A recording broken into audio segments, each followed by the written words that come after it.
Good evening, everyone, and welcome to the Smyrna Municipal Planning Commission for June 1st. I'll call this meeting to order. As you can tell, we're a few people shy tonight, so bear with us. We're on a skeleton crew here this evening. The first thing we're going to do is have a prayer and pledge of allegiance. Mike Allen's going to lead us in prayer, and then Miranda's going to lead us in the pledge. If you would stand with us, please. Let us pray. Dear Heavenly Father, Lord, we just thank you for this beautiful day you've given us. Father God, just continue to be with us tonight as we go about the town's business. Father God, just continue to lead, guide, and direct us in all we do to further our town and the development of it. Father, we just love you and we thank you for the blessings that you bestow upon us and our town every day. Father, just continue to lead, guide, and direct us. In Christ's name, amen. Amen. I pledge allegiance to the flag of the United States of America and to the republic for which it stands, one nation, under God, indivisible, with liberty and justice for all. Thank you, Mike. Miranda. At this time, are there any citizens' comments? Not at this time.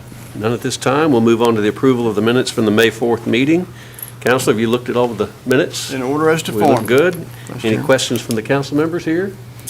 No questions. All right, I'll take a motion on the minutes. Make a motion, we approve the minutes from our previous meeting. Having a motion and a second. Any discussion? All in favor say aye. Aye. Aye. Any opposed? Motion carries. We'll move on to new business. This falls under annexation, zoning, and plan of service request for Porfirio Alfaro. I hope I got that right. 8732 Rocky Fork, Amelville Road, the annexation and PRD zoning request. Kevin? Yes, this is a request for annexation into the town limits as well as a zoning request for a PRD. It's one parcel of land, totals about 4.21 acres, currently zoned RM in Rutherford County. Surrounding zoning is a mix. It's RM in Rutherford County, and in town it's PUD, which is the Blakeney Commons PUD, which is a townhome and commercial mixed-use PUD next door. The land use plan would support medium-density, single-family residential development in this area. The major thoroughfare plan does designate Rocky Fork Amelville Road as a minor arterial, and development of this property would require the dedication of that adequate right-of-way.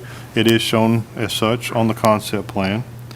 This requested PRD is for 33 townhomes on the 4.21 acres, which would require a minimum fire flow of 1,000 gallons per minute at 20 psi. This property, if annexed, would be provided all services by the town except for water, which would be provided by Consolidated Utility District, and they have indicated that they can meet our fire flow requirements at this location. There is some off-site sewer that they're going to be connected to. That is has not been tested or accepted by the town at this time, so that was just an informational comment for them more than anything. The developer, this development is proposing, again, as I said, 33 townhomes. Typically, they have indicated 1,000 square feet per floor on two-story units, so a 2,000 square foot total. That does include their garages. It is one access point to Rocky Fork Amelville Road with a cul-de-sac at the end, and then access is all around it. They have shown a 35-foot setback. The road would be private, but the setbacks, or the buildings would be set back 35 feet from the back of the sidewalk, and they are double width driveways, so there's adequate. They are meeting our parking requirements in that regard, as well as some guest parking that's kind of scattered throughout the project. They're also meeting our requirements for open space and improved open space. We just have one comment, and we would recommend this, if you do recommend this to the council as a condition. They have indicated the front of the units kind of as a brick and hardy mix, but they indicated that the side and rear would be hardy plank. That was just in a response to us. There's not anything on the drawing, so we would recommend, that there be a condition of the approval on those side and rear elevations as a part of any recommendation to the council. I Again, I believe everything else has been addressed, so the other comments that staff had. So I guess that's all I've got.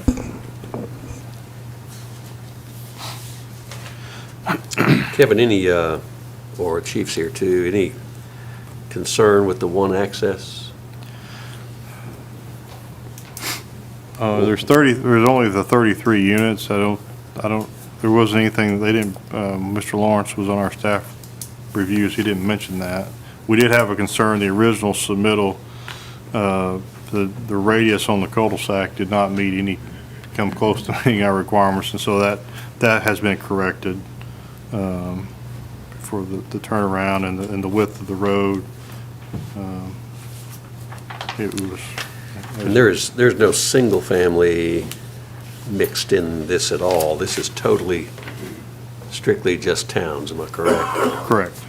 And that's about 8 or 8.5 units per acre, if my math's right. Yes.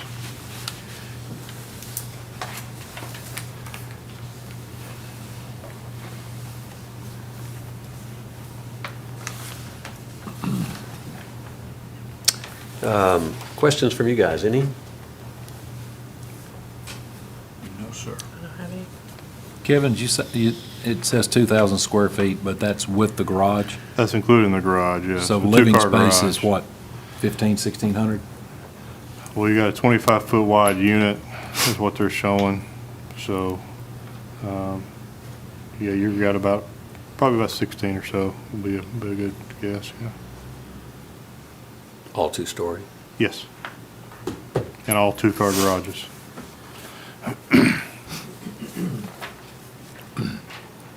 Does the hardy on the side and the back meet our design view?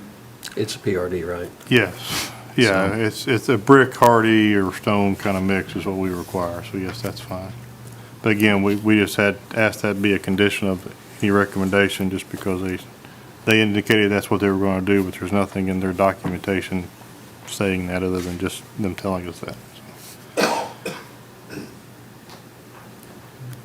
Kevin, I'm going to put you on the spot, and I probably should have called you and asked you this, but roughly, do you have any idea? I know Blakeney Commons is a mixed PRD or PUD with townhomes in it. Am I right about that?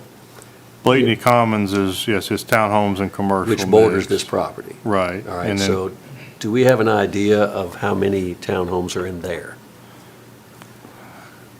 I think it was around 80, I believe, but I may be. I'm not Just a 100% rough sure. guess, yeah, I'm not looking- It's larger than this one, I know, but I don't believe it hit 100, so I think it's roughly 80, 70 or 80, something in that range.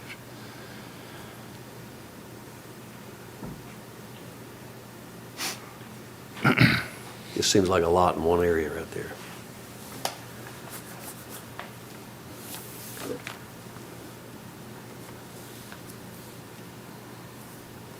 But there's a separate entrance to that, though, right? That's what I'm saying? Yeah, there'll be actually two entrances eventually, one from Rocky Fork Campbell Road and one from Morton Lane to that development, yes. And they're not connected to this project at all, so there would not be any cross-access, with these two developments.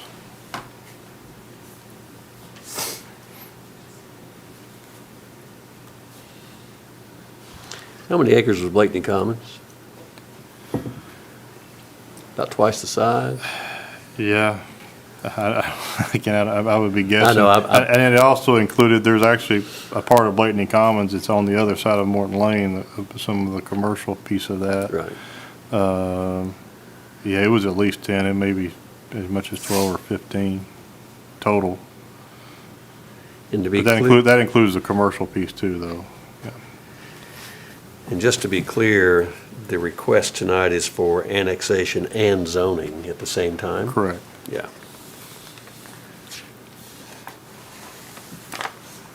Okay, any other questions from you guys or concerns?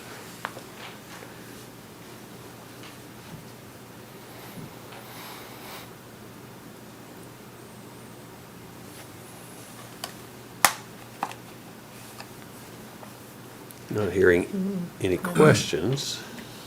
Blakeney just has one entrance, correct? Next door? Next door, well, there'll be two. There's an entrance to Rocky Fork Allenville Road and an entrance to Morton Lane. One's only showing here because we just showed the townhome piece of this. Okay. Because the commercial piece doesn't Is in have a front of site that. plan approval yet. It's So on the corner It's there, on the right? corner, Yeah. yes. Okay.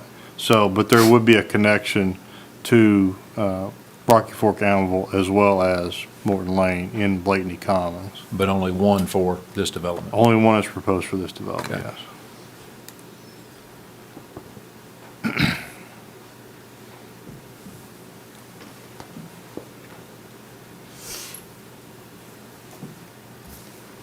Kevin, you say it meets green space. How much space is that required? It shows on the plans, they're required to have at least 15%, which comes out to 0.6 acres. They're showing about 1.93. That's total open space, everything, counting the retention ponds and everything. And they're required to have 30% of that 0.61, which is 0.18, and they got 0.29 provided. And there's a, kind of a playground area, a dog park, just some open space kind of behind the playground as well. That's kind of an improved area.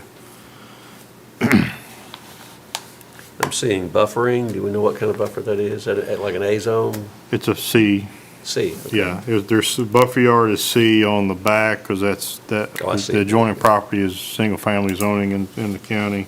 And then there's also a C against the adjoining commercial portion of the Blakeney Commons development. There's not a buffer shown between these townhomes and the proposed townhomes of Blakeney Commons. Same use, so.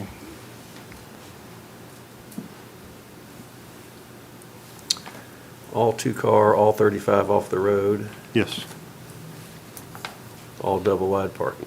yes.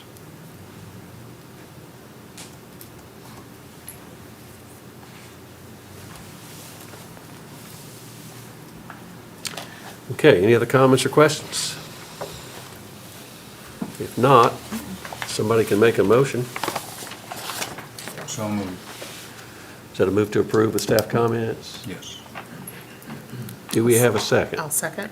Have a second. Any other discussion? All in favor say aye. Aye. Any opposed? That would be me. All right, moving on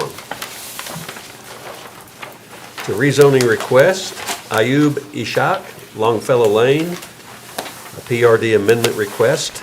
This is on the villages of Stewartsboro, I think. That's correct. Yeah, this is an existing approved PRD. It's about 3.03 acres. It's 35 townhomes on the 3.03 acres. It's on Old Nashville Highway. Longfellow Lane is the road that extends from Old Nashville Highway and serves Phase 1 currently of the development. Surrounding zoning is a mix of R1 and that PRD zoning, which is Phase 1 of this development. Again, the land use plan would support medium-density, single-family in this area. Old Nashville Highway is a minor arterial, and adequate right-of-way does exist for that street. The only change, we're not proposing any changes to the density, the layout, utility connections, stormwater, anything like that. The only one change that they're proposing, the minimum building square footage within this development, within the PUD, was 1,700 square feet of living area. All these units do have single-car garages. And what they have requested is to change, basically to allow for that square feet, 1,700 square feet of living area to just be a total of 1,700 square feet, counting the garage. So basically, they're just including that garage square footage in the total. That is what they're proposing to build here, is what they are building in Phase 1. Phase 1 did not have the square footage requirement when it was approved, probably 15 years ago. And so they're wanting to originally, and so they're asking basically to build the same units they're building in Phase 1. And so That's really the only change here. Again, this is served by CUD, and they do have adequate fire flow here, so that's not an issue. CUD did review it since it was another request, so, but that's all that I have.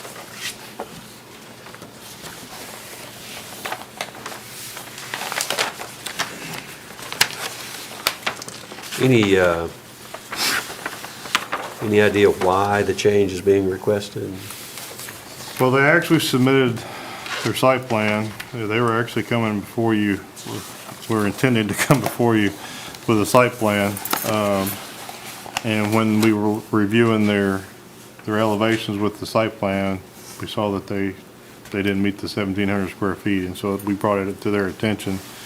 They have, and that was last month actually, and then they're in that time frame in between the two meetings, they tried to make it work, and I think they weren't, their representation, I know is here tonight, he might can answer this more directly, but they weren't able to, a 1,700 square foot living area with the single car garages wouldn't, they couldn't make it work on the site, so I don't know how they laid out their zoning to meet that, but when they actually got down to the engineering on the drawings, engineer plans, they weren't able to make that work, so this is their request to amend that PUD so they can keep going with the same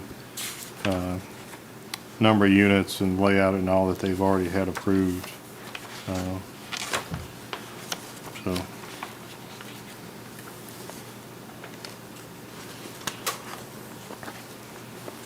Parking setbacks and all that?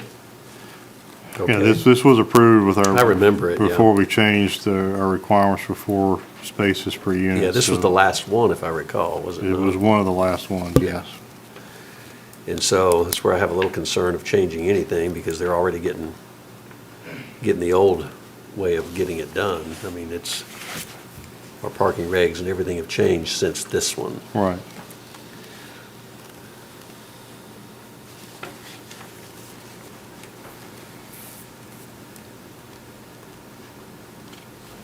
Questions or comments for staff, from anybody up here? So they're wanting to incorporate the garage square footage and total square footage, which takes about, looks like the Single garage car, is, about yeah, 250 feet. yeah, off there. They were like 14, a little over 1,450 or something like that is what they had presented. with their- 1460 according to, Yeah. it's 240 square feet for that garage. Right, it was something, that's what they had shown with when they brought their site plans in to come to you all. The ones phase one, it's the 1,430 square feet is also garage counted.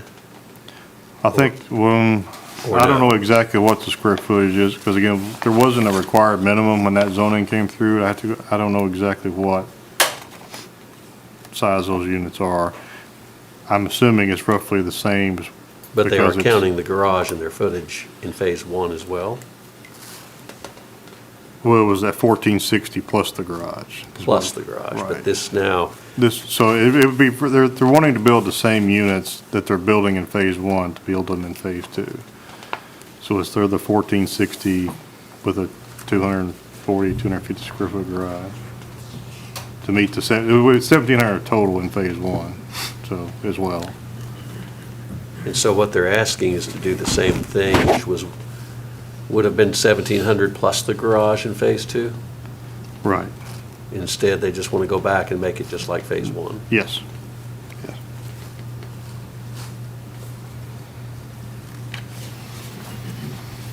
All right, questions, anybody? Yeah, could you discuss the landscape buffer, particularly as it abuts the single family?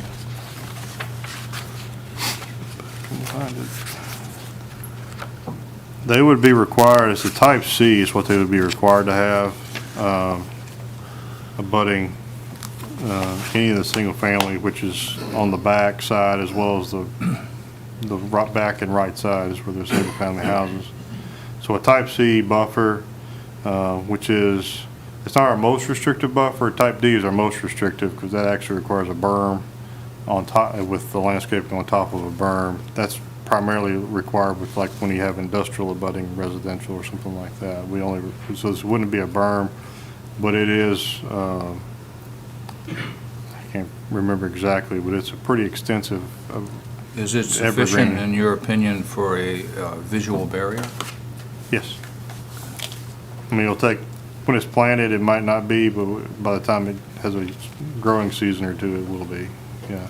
And is there an obligation to maintain the buffer if trees die and things like that? Yes, that's, would be, it's in the common area, and it would be required as part of the HOA. They'll have to maintain that as well as the other landscaping in their parking lots and that sort of thing. And there is also, I will note, there is a privacy fence on the front.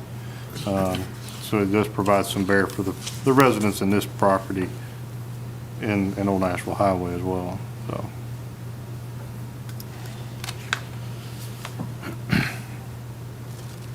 Good questions, Charles. Anybody else?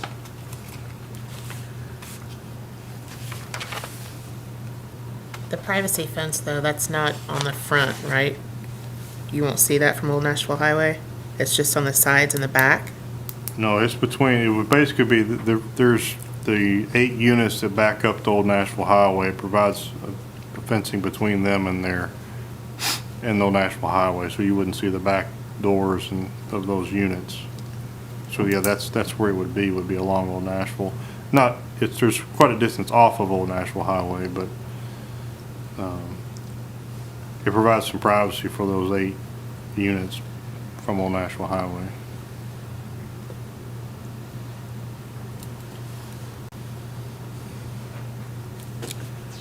Kevin, I think we counted 34 units in Phase 1 and 29 in Phase 2. There's 30, I think there's 38 in Phase 1 and 35 in this phase. There's a total of 73 in the 2 phases together. Okay.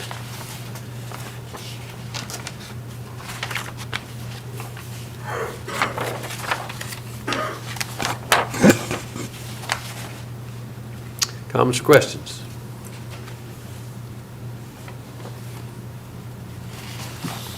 I struggle a little bit thinking that they can't build something. When you say I can't do it, I think it can be done. Yeah, I think they can't do it without losing units, I think. Well, I'm sorry, but Yeah, that's, I think that's. for me, that's yeah, how we I'll- approved it, and so, Right. yeah. I mean, I'm speaking maybe a little bit out of turn. I think Yeah. No, I know it can be done. Mr. McGuire is here and might can speak to that better, but.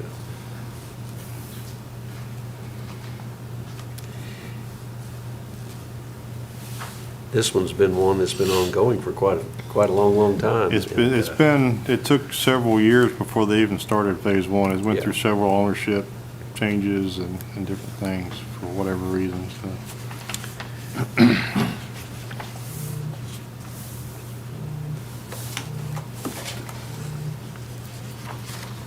Any other comments or questions?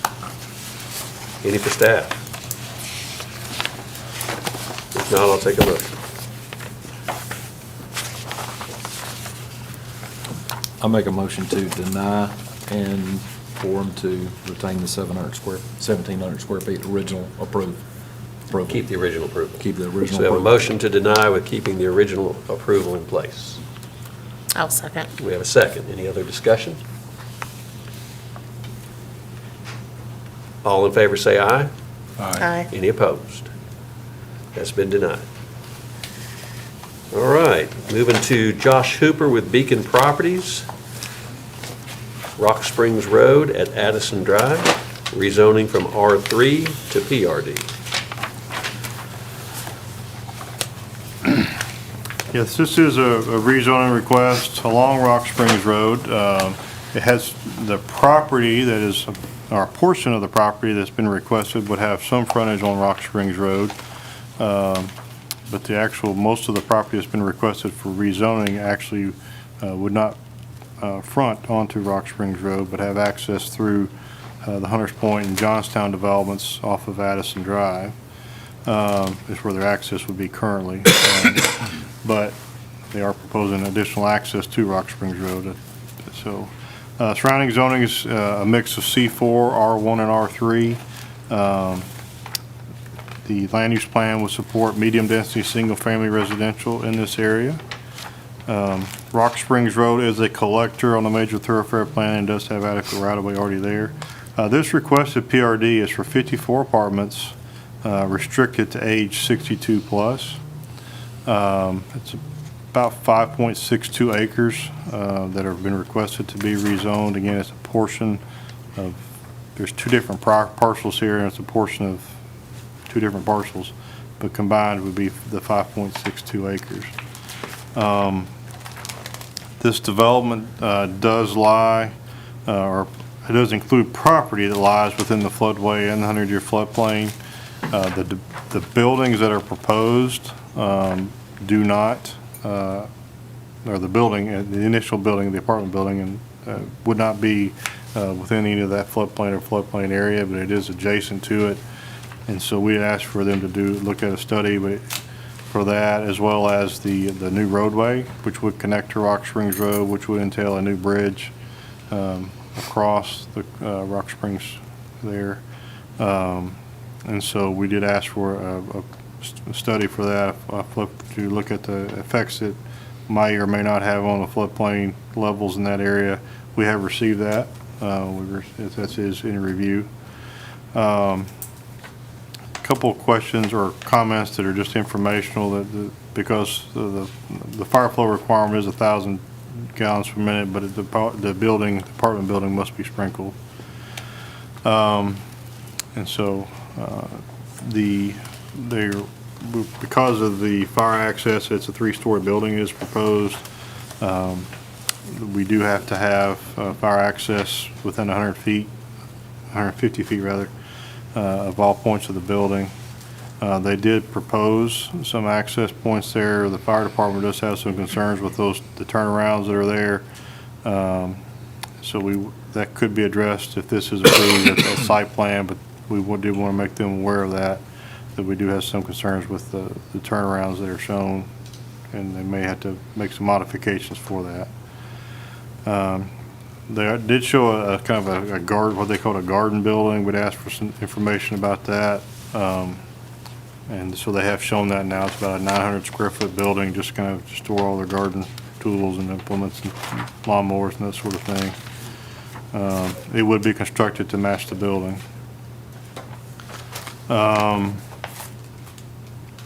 We did make a comment, and this is something we feel pretty strongly about, that no construction traffic utilize St. Francis or Spring Hill Drive or Johnstown Drive or any of those streets in that area to get access to this property.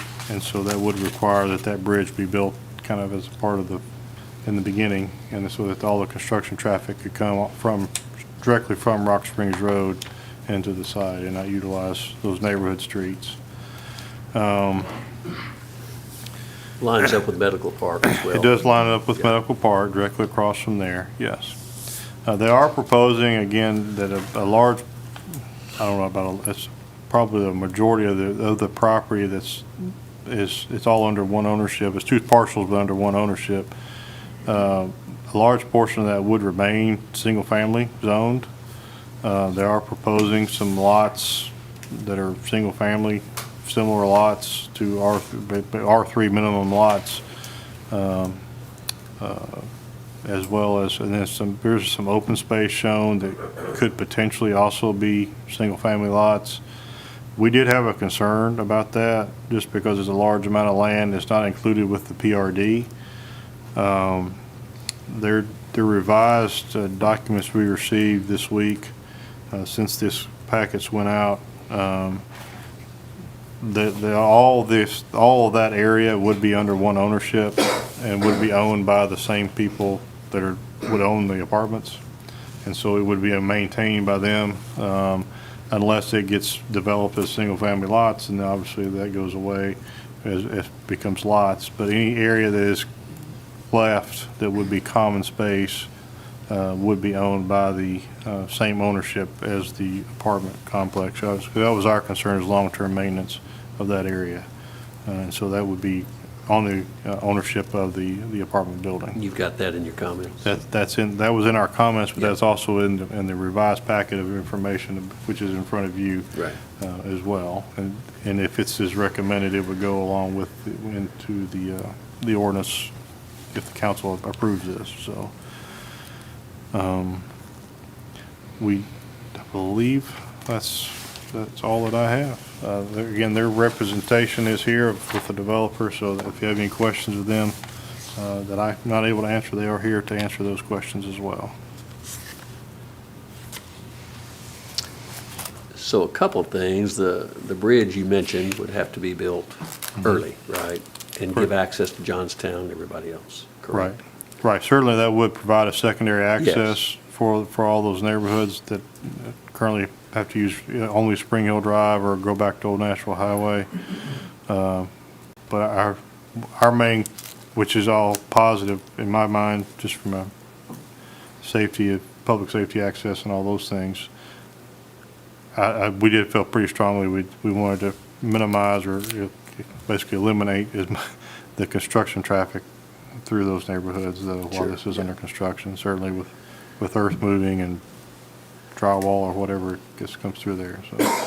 I had an opportunity to ask some questions of the developer a few weeks back on this. One of the things that appealed to me more than anything was the 62 and older requirement. The term apartments probably doesn't fit here. This is senior living. And 62 and older is the resident age requirement. So for our seniors, there's also an element of this that rent is based on 60%, I think, of the average rent in the local market. I'll have somebody come up in probably in just a minute and help me understand that a little bit better, but I think that's the way I understood it before, which makes it affordable 62-year-old senior living. They're studios, if you will, or something to that nature. So one of the things that I know when we talked before, the lot sizes that back up to Johnstown were narrower. I see they've widened those to fit what is in Johnstown, making those R3 lots. So I think what I heard is now what we discussed, and some of the things that I recommended I see on the drawing here. So, but I would like to call somebody up and explain how that rent works. I don't know who wants to do that. The money man? Either way, Shane's got it. Okay. We'll need your name and address for the record on, so we have it. Address, all right. Shannon Tudor, 705 Larry Smith Road, Smithland, Kentucky. All right. Can you address a little bit about how the rents work on these properties for Right, seniors? yes, sir, you were very close on how you laid that out. We built it as a tax credit project through Tennessee Housing Development Agency. So in exchange for the tax credits, we agreed to keep the rent set at 60%, based on 60% of the area median income. And it's, now, granted, we're right on the edge of Nashville, and so when HUD sets those numbers, they incorporate it as part of. And HUD does all that, correct? Nashville, yeah, it's controlled by HUD, not by Right, us. yeah. I mean, they just released them on May 15th for this year. Typically, they come out in April and just, I can bore you to death with this stuff, but it's my world. But those are based on the American Census study from 3 years ago. And so those income numbers are always based on what the average income was for 3 years ago. And explain to me the resident, I know we have a 62-year-old age requirement. Is that per unit, per? Per anybody, yeah. Per everybody, anybody, okay. Right. We're doing a mix of 1 and 2 bedroom units, but Right. in order for like a couple to come in, then both Both have to be 62 or older. 62 or older. Okay. Yeah, there'll be nobody living there. Now, obviously, it's like anywhere else. We typically have a guest visitation policy that is always limited to, a couple of nights that you can have family. One of come their stay with girlfriends them. could come over. Sure, or they can alternate weekends with them, however they want to do it. But yes, sir. And so that's how that sits. And it's real rents. I mean, they'll be about it's around 900. Yeah, A month? it's 9-something for the 1 bedrooms and 11-something for the 2 bedrooms. We do have Yeah. 2 tiers. If you keep talking, I got to have you come up here, okay? We can See, I told you I'd get you up here, right? Okay. Name and address. Josh Hooper, 1108 Milton Street in Louisville. Kentucky. Yeah, so we have two tiers that we're offering. The units are all the same, but basically for somebody who makes a little less, we charge them a little less. And I always, Shannon knows what I'm about to say because I always say it, but I always like to emphasize this is not rent subsidized. So that Section It's not a 8 Section 8 it's not housing, no. Section 8. I It's tax gathered that credit, which just before. means we really get support from the state on helping with construction costs, but the people have to pay their own rent. So you're looking at retired teachers, retired, you know, It helps our senior population. yeah, it Right. does. Even the income limits are based on, income at the time. It's not based on assets. So if they're selling a house to downsize and they make a good bit of money on selling the house, that doesn't limit them from being able to live here because they may only be living on Social Security. They So, still qualify for the Yeah. for the Tennessee It's rate. strictly based off of income. So if we've got, we've done a very similar deal in Shepherdsville, Kentucky, just south of Louisville, and then one in Cadiz, Kentucky, just up the road from Clarksville, Tennessee. And there, at both places, we had a lot of folks that told us that they were looking for somewhere to live that was affordable, and they wanted to sell their house they'd been in for years. They were tired of the maintenance and things of that nature, and they make that happen. They have a real nice savings account from what they made off of that transaction, but their income is still, just their Social Security or teacher's pension or whatever they're earning, and so those assets don't hurt them, but it is income based. And I'm not there yet, but I'm already looking at it, and I know my income will be down when I'm retired, but hope to have assets, so I think that's the same world. We'll that save I'm you a in. unit if this goes through. Yeah, absolutely. Mike, you started to ask a question. Yeah, you said every 3 years they revise or can revise that income. So every 3 years, could that go up? That, if I said it that way, that was a mistake. The numbers come out yearly. Okay. They're based on the census data 3 years prior, is how that is. So when when the numbers came out, and this was a goofy year because of COVID and how the economy was all in turmoil in 2020, but typically the income limits this year would have been based on what people's income was in 2020, and that's just, it takes HUD that long to collect the information and gather it and things of that nature. So I can make this way too convoluted. COVID just threw it off, and so in order to make the numbers be closer to reality, HUD said we'll take 2020 and 2021 numbers, average them, and set that for 2023. The expectation is next year, 2024, will probably be driven strictly off of 2021 numbers. But it does come out yearly, and it usually goes up pretty close to what your cost of living goes up across the nation, just as kind of, you see it just sort of trend that way. It is area specific, so, it's rare that communities have a real downward trend in that. And the great news is anybody that qualifies to live there, even if it did go down, they don't have to qualify again based on that. So if something goofy happened and when it went down the next year, they don't have to leave. They qualified at the time they moved in. And is that 60% number stationary? I mean, that number won't move, right? Correct, yeah. So- As Josh was alluding to, we'll have some of the units that are actually at a 50%. And the majority at 60%. You get a few more tax credits, which the tax credits give us equity basically and reduce our mortgage at the end of the. But in essence, what we're doing is being able to offer our seniors something really at about a half value of what a rent would be Yeah, absolutely. elsewhere. That's absolutely Okay. right, yeah. Other questions, anybody?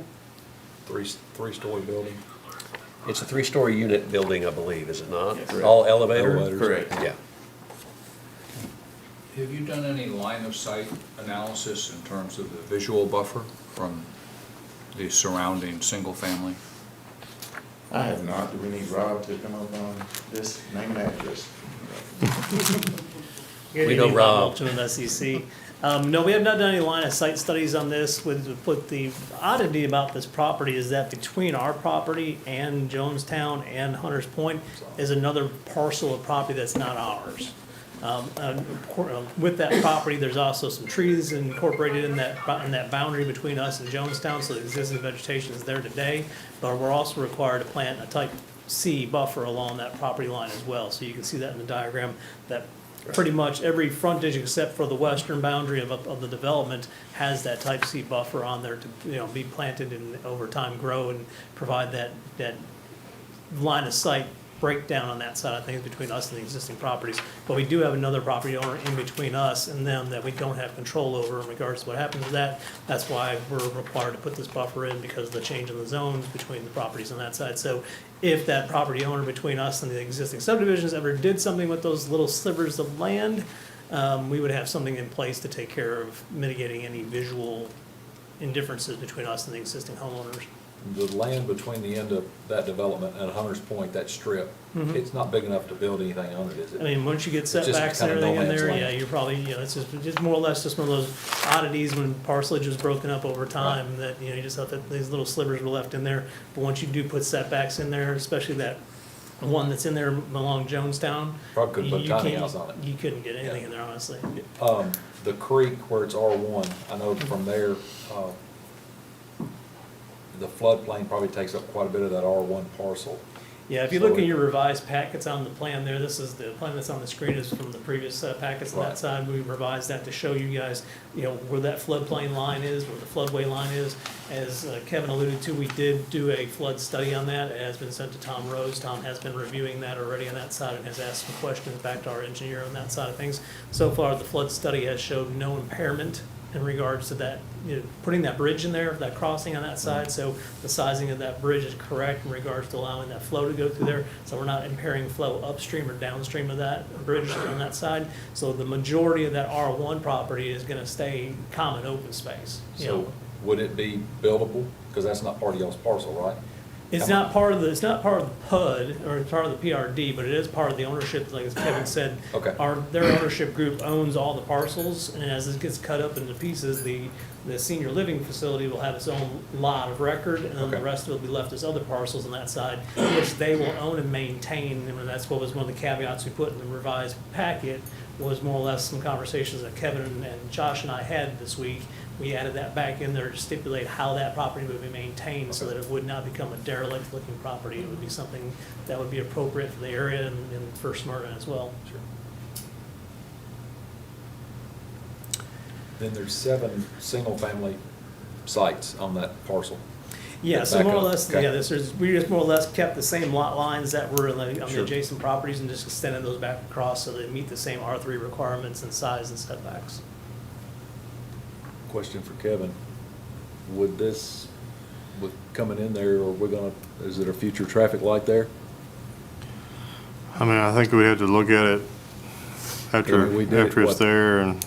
Down by Home Depot, that intersection there. Yeah, I mean, I think it's a possibility, I guess. We'd have to look at warrants and those kind of things, but And how far away is that one, Home Depot? It's not far from this one. it's at Spring Hill there, which is, yeah, it's not It's quite, not it's not a mile. About a quarter mile, right? I really, yeah, I don't know. But you've got, you're wide enough there where you wouldn't be concerned about your ingress egress onto the bridge road, right? You've got the turn. No, you've already got You've turn lane in built-in Rock turn, Springs yeah. Road for both directions, Medical Park or this new roadway. So I would, we wouldn't be worried about that. Okay. It would just be, after all that connection gets made, we'd have to evaluate it potentially. Does it meet warrants? Because if it opens back up, the people out of this subdivision, they will go out there instead of back out. That gives another option to come out, yes. So If you could you're increase going flow towards the interstate or something like intersection. that, you certainly, you could have. They will. I'd still go to a light. Depends on which direction stick you're it in going the and what time of day it is and how much bad the traffic is or whatever, but. Sure. But it certainly gives another way in and out of that development. There's several hundred houses between that area and Rock Springs and over back towards Old Nashville Highway. So it's another way in and out for both this development as well as what's already there. So Addison right now just stops at that point. it's a dead end street, yes. It was stubbed into this property for future development that has not happened until potentially now, I guess, but. Will it open up at any point in time before this is ready to be occupied? To keep traffic out of there? Because if construction people see it open, they're gonna go out of it. That, where it's that's supposed to not. that's would be our preference, is that Keep it closed. it's not connected till, Keep it gated there. Yeah. till at minimum that the apartment building is complete, yeah. Yeah, I would Okay. too. That's a good idea. So for access, they would have to come in definitely coming off the bridge, Correct. Rock Spring side. Okay. Have you thought through noise generators? Refuge cans and things like that in terms of buffering from the single family? Yes, on the revised diagrams you see on there, we took the diagram you see on the screen here is the previous generation. As you can see on the one that's in your book today, we took that trash dumpster area that was closest to Jonestown. We took and actually moved it to the back right corner of the building itself. So we've given even more depth between those residents there. And like I said, the gap between Hunters Point and that is skewed by that adjacent property over there. So that's actually, we're actually making an improvement when we made that revision based on the staff's comments.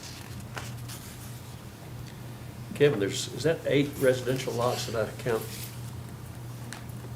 7. 7. Seven. Okay, so they can still do mailboxes. Mm-hmm. They don't need a kiosk space. They would not need a kiosk for those 7, yeah. Okay.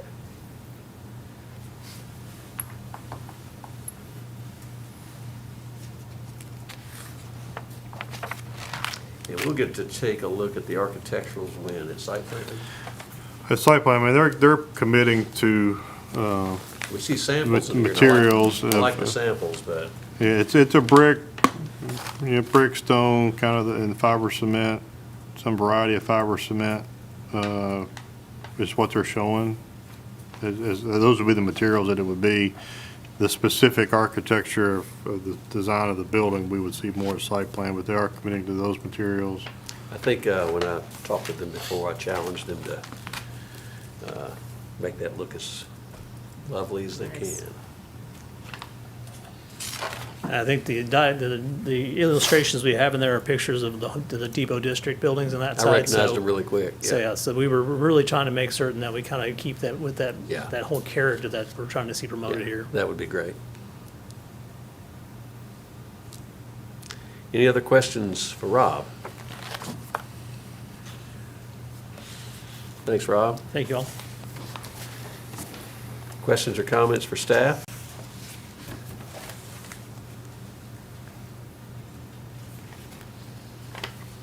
Hearing none, do we have a motion? Motion to approve with staff comment. A motion to approve with staff comments. Is there a second? I'll second. Have a second from Miranda. Any other comments? All in favor say aye. Aye. Any opposed? Motion carries. Thank you, guys. Final plats. Helmsley Place, Rocky Fork, Amelville Road. Owner developer is Regent Homes LLC. This is the final plat. This is Helmsley Place. This is the entirety of the subdivision. It's all one phase. It's 57 lots, 13.426 acres. It's part of the Helmsley Place PRD. It's a single family and townhome mix with a total of 57 lots. The major thoroughfare plan does designate Rocky Fork Elmville Road as a minor arterial, and this plat is required to dedicate 40 feet of right-of-way from the center line, and they have done that. Just a couple of informational comments regarding signs and signatures on the plat. Required minimum fire flow is 1,000 gallons per minute, and CUD has indicated they can meet that requirement. And then we did have a comment to have them to show that plat, show the right-of-way dedication, and they have shown that, so we can remove comment number 5. The rest of the comments are CUD comments. They have made several revisions to the plat that appear to meet those requirements, but CUD has to look at that, so, and I haven't heard from them on that, so we would probably just want to keep those comments just for informational purposes, and so CUD, and they work directly with CUD to look at all those, so. Basically, number 5 can be removed, and with the remaining comments, staff would recommend approval. Cut and dry, pretty much. Questions for staff? Anybody? Do I have a motion? I move to approve with Second. staff comments. I have a motion from Miranda, a second from Charles. Any other discussion? All in favor say aye. Aye. Any opposed? Motion carries. Portico Place Townhomes on Blair Road. Owner developer Craig Urian, Blair Road LLC. This is the final plat, Portico Place Townhomes. It's 33 lots, 5.71 acres as part of the Portico Place PRD. We had just a few comments. They're all really informational in nature. They have the right-of-way is there for Blair Road as a collector, and just a few comments regarding signage and owner signature and all those things. This is consistent with the PRD and consistent with the preliminary plat. Just as a reminder, for those who are new, this is, these lots all face Blair Road, but their access point, well, there's a private alleyway, and all of the access will be off the private alley, so we wouldn't have a bunch of driveways out onto Blair Road. So, I did want to point that out, because it's been a little while since we looked at it. Again, with those 4 remaining kind of standard comments, staff would recommend approval. Questions for Kevin on this one? No questions.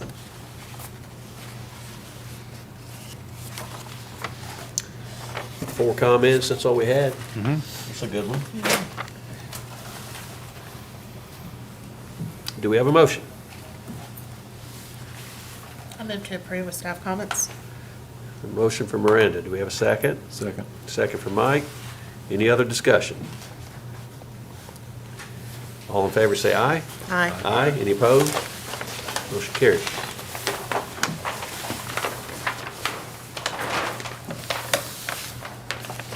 Final plats, Sundale, Section 3. Kevin? This is Section 3 of Sundale, 43 lots, 8.65 acres. It's within the Sundale PRD.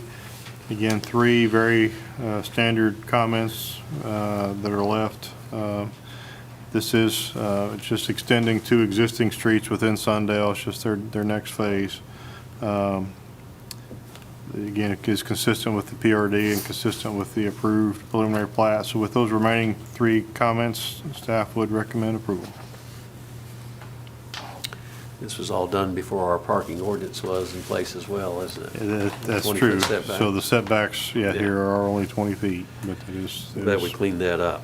Right. All right, questions for Kevin on this?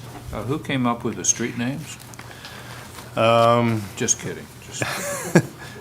The engineer that designs it, goes to the 911 board and gets them approved. Those are actually pretty normal compared to some of them we've seen, so. I think he was looking for Charles Square Drive is what he was looking for. Generosity Way, I think that's good. Any others? This is as it was approved. Yes, this is Yeah. very consistent with the preliminary plat, yeah. Motion, please. Motion to approve. Motion for Mike. I'll second. Miranda second. Any other discussion? All in favor say aye. Aye. Any opposed? That carries. On to site plans. Rock Springs Business Park, Imperial Boulevard, owner developer BGS. Hello, Mitch. It's my time. Did you bring us some good news tonight? I sure hope so. That's all Okay. up to you. So this is the same exact plan as last month. Where we got hung up last month was the elevations on those buildings that were proposed. So just a quick recap on this. We got 4 buildings as part of this development. 2 are at 5,000 square foot and 2 are at 4,000 square foot. So, like I said, nothing has changed on these plans. The only thing that's been modified here are the architectural elevations on it. There was some other discussion that was had about visibility from Lowry Street, whether it was possible or not. We did receive a site distance study at 4 different points behind all of these buildings from the applicant. So that should be up there in front of you as well to take a look at. And for what it's showing, the back of these buildings wouldn't be visible from Lowry Street based on what the engineer did submit to us as part of this. So if you're driving down, you couldn't see, you'd be below all the, basically the road tracks and the trees that are out there today, so you couldn't see anything on the building. You'd be looking straight above it. So based on the revised elevations, so this has been revised since packets went out, so let me go over what did change on these from when the packet was sent out originally. The 4 buildings, we're gonna have masonry product with glass glazing as well as fiber cement board and metal.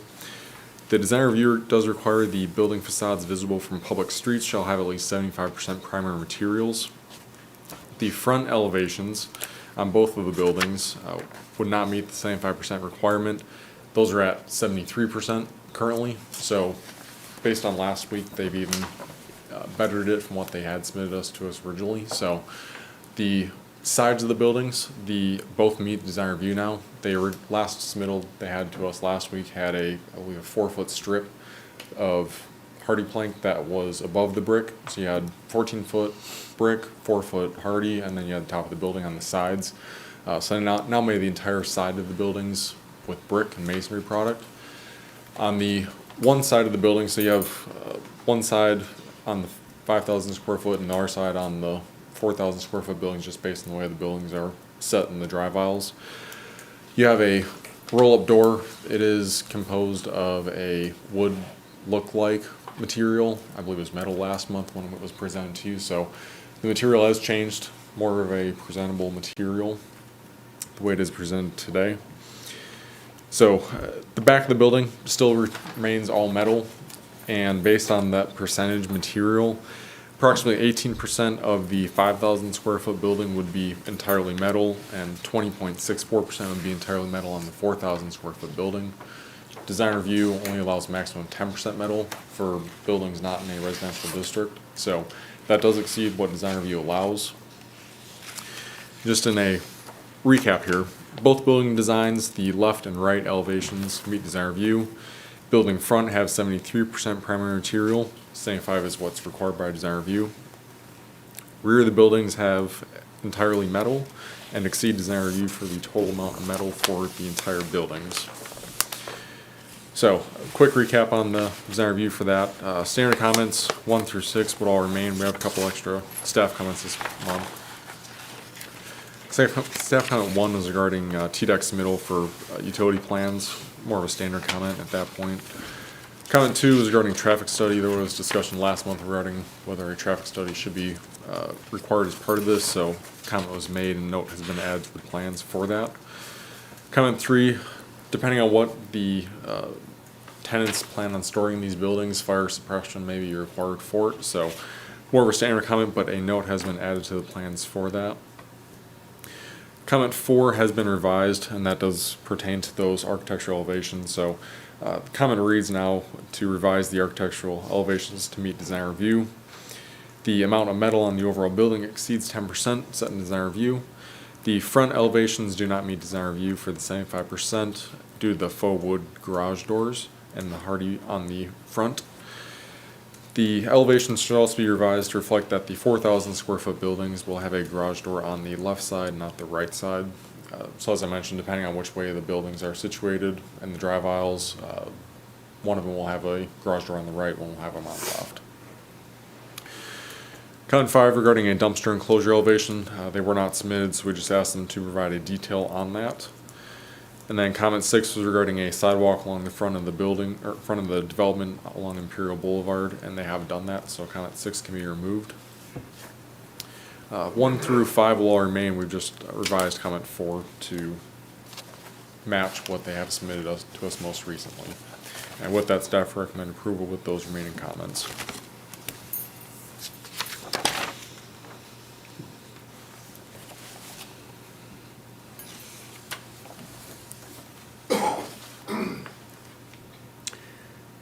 Any recommendation from staff on, I mean, we're talking about the back of this building really being invisible, primarily, I think 18% you said. I mean, what can this party do to meet design review other than skirt it at the bottom with some material that meets design review. I mean, you follow me, it's like we're almost putting something back there you're not gonna see anyway. We're just relaying it to you as the design review Yeah. states, so. Yeah, and we try to stay with design review. Kevin, do you have any suggestions? Well, I mean, yeah, because, if they put brick on the bottom, I mean, no one's gonna see it except for the people who work there in the building or whatever. I mean, that's true. So, I mean, it's not visible. The tracks are so high that they're gonna almost completely hide the building from, if you're driving down Lowry Street, even if you're hitting some of the area You're where never there gonna isn't see the gonna be a bottom of this building. building, is what you're saying. Yeah, Never. you're not gonna see the bottom of the building unless you're Right. on the site. Yeah. Right. And I do appreciate, I know I was probably the one that hammered these doors pretty hard last time. I appreciate that they've come in with something that looks more presentable than just a industrial-looking roll-up door, for the lack of a better term. So I think they've tried to work with us a little bit. They've been well working with us. And they're not,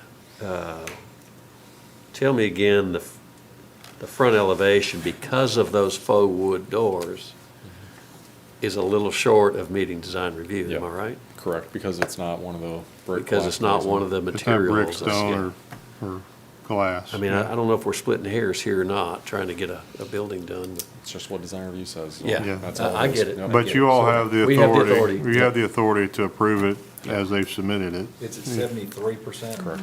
It has to be 75. So, So it's very close, yeah. yeah. And with the different material of the door to blend in with the brick, color-wise and everything else, it's kind of like the bread place on Apple Road we approved several years ago. Yeah. They changed their doors to blend in, and it changed the look of the building. And for 2%, I don't know who's gonna notice the 2% really. nobody's gonna get a tape measure out and Yeah, measure it. right. But the back of the building, with it being, is the metal the issue? If it was hardy, would it meet? We'd have to take Yes. another look. It should meet at that point. Yeah, because the issue is it's metal. The overall building, basically, we have the primary materials, the brick, stone, and glass. Sure. And then we have the secondary materials, which are your EFS and your hardy and that sort of stuff. And because of the state law change, we had to allow everything, and so with the metal or vinyl or whatever. And so what we have did is we limited the entire building to 10% of those type of materials. Right. And so with the entire back of the building being metal, it gets over the 10% to that, I think you said 18 or whatever, 17, It's almost 18%. double. Yeah. I'm Yeah. just trying to think of a material they could use. Well, it certainly, yeah, if they did hardy plank, that would be it's not on their It's a secondary second, material. it's a secondary material, not so, yeah, certainly hardy or whatever certainly would be fine. It's just the metal or vinyl or those type of things. Standard concrete block would be on that list. It Yeah. would be only 10%. And I think I would probably be okay, me personally, be okay with metal back there, because nobody's ever gonna see it. You know, I know it doesn't meet design review, but at the same time, if it was in any kind of position where you could see it from Lowry, which it's far enough back, and I drove out there and looked at it, it is gonna be far enough back, I don't know that you'll ever see it back there. It's unique. Yeah, It's a unique situation. It's a very long and narrow piece of property. yeah. So, And I'm assuming there are gonna be more of these built on that same section of property. As these come up and get rented, they're gonna put more on there. Yeah, I believe we got So- 14 total Okay. for this yeah, entire there's several more additional. buildings. This is just phase one, Yep. right? So what's approved here will just continue on, and all of it's out of sight anyway from Lowry. So that, I think the only thing, as you get closer to Rock Springs Road, there's some buildings down there that you might end up doing something a little different, Yeah, but because of visibility. because of visibility from Rock Springs Road more so But than not the Lowry back. Street. If it Well, I mean, angles- again, it just depends on how it's laid out. Yeah. The Yeah. first If it building angles. or something, you might could see. We'll tell them that now, so that, But that would be the only one, Yeah. yeah. okay. I mean, I like to stick to design review wholeheartedly, but the way where it sits, it's very unique. And I think they've tried to bring it up as much as possible without putting a lot of material on the back of that building that nobody will ever see, so.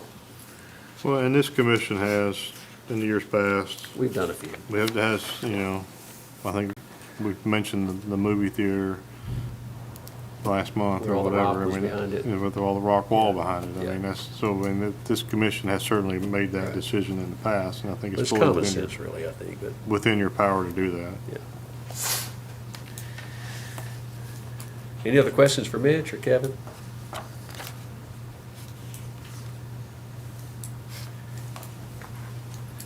All right, do we have a motion?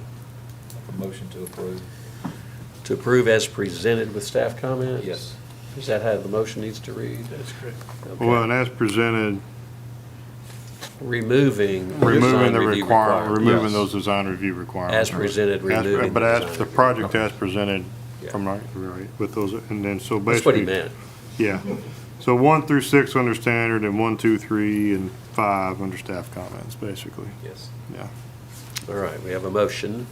Anybody wants to, Charles, you second? We have a second. Any other discussion on it?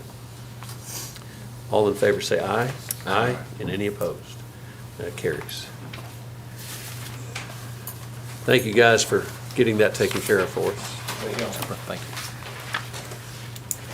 you. All right, moving to plan amendment, I think, right? That's Yes, major thoroughfare plan update. Yeah, this is, we're probably, if council approves it in the budget on next week, we're looking at a fairly, a much larger and comprehensive major thoroughfare and bicycle pedestrian plan update in the next budget year. However, I did want to go ahead and include a project that we've been working hard on the last several months. Go ahead and get this on the thoroughfare plan. Currently, our thoroughfare plan has a couple of roadways shown as a future kind of principal arterial connecting I-24 at Rocky Fork Road. One headed south basically to connect to as an alternative connection to 840 and Allenville Road, with another road headed west from that road going towards Williamson County. And what we want to do is remove that and then add a future route, a more direct route westward to connect eventually to Rocky Fork, to McEwen Drive and I-65. And so Nolensville has already added this. We worked with Nolensville, Franklin, Brentwood, Williamson County, and Rutherford County on this route study. And Nolensville, I believe, has already added to their thoroughfare plan. I think it may have already been, at least because Brentwood and Franklin had already worked on this kind of coming eastward. I don't know if Williamson County or Rutherford County have added it or not, but all those communities are going to add it to our thoroughfare plans to preserve the route as development continues to occur in this area, to provide that connection from Smyrna to Franklin directly. And so all the communities are very much in favor of it, and we worked through several different options. So this would essentially add the road, this future road from I-24 to the county line and into our thoroughfare plan. Some of that area is within our city limits. It's all within our urban growth boundary. And so we wanted to go ahead and have that added. And it certainly would include it in any update we do next year, but I wanted to go ahead and get that on the map as development occurs, we can go ahead. Of course, last month we had the annexation request that was accommodating this route. That first one's already happened, so I want to, as development continues to occur in this area, I want to be able to show this on our plan so that the developers are aware of it and we can accommodate for it moving forward. So Makes sense to get it on there. Yep. So that's what this would do. Again, just to remove those two routes and replace it with this new route. And we'll need a motion on this. So moved. Who got that one first? Charles and then Miranda. Okay. Second. Any further discussion? All in favor, say aye. Aye. Any opposed? Motion carries. We're at the bond review.